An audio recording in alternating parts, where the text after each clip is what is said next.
ఎక్కడెక్కడ సుబ్రహ్మణ్యుడి పేరు చెప్తామో, ఎక్కడెక్కడ తలుచుకుంటామో అక్కడక్కడ సంతానం మనకు ఏ విధమైన ప్రమాదం రాదు. సుబ్రహ్మణ్యుడికి నమస్కారం చేస్తే కుజగ్రహ దోషం కూడా ఉపశమిస్తుంది. ఎక్కడెక్కడ షణ్ముఖుణ్ణి ఆరాధన చేస్తారో అక్కడ ఐశ్వర్యం పరిడవిల్లుతుంది. పక్కన ఉన్నటువంటి తమిళ దేశం, ద్రవిడ దేశంలో అంత ఐశ్వర్యం వచ్చింది, అన్ని పరిశ్రమలు వచ్చాయంటే కారణం ఏమిటో తెలుసా అండి? సుబ్రహ్మణ్యారాధన. వాళ్ళు విపరీతమైన సుబ్రహ్మణ్యారాధన చేస్తారు. సుబ్రహ్మణ్య ఆరాధనం చేసినా, షణ్ముఖుడికి ప్రదక్షిణం చేసినా, ఆయనకి నమస్కారం చేసినా జ్ఞానము, ఐశ్వర్యము, సంతానము, సంతానమునకు క్షేమము, ఆయువు, ఆరోగ్యము అన్నీ కలుగుతాయి. అంత శక్తివంతమైనటువంటి సర్గ ఈ షణ్ముఖోత్పత్తి సర్గ.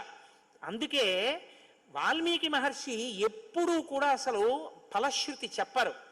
కానీ ఈ షణ్ముఖోత్పత్తి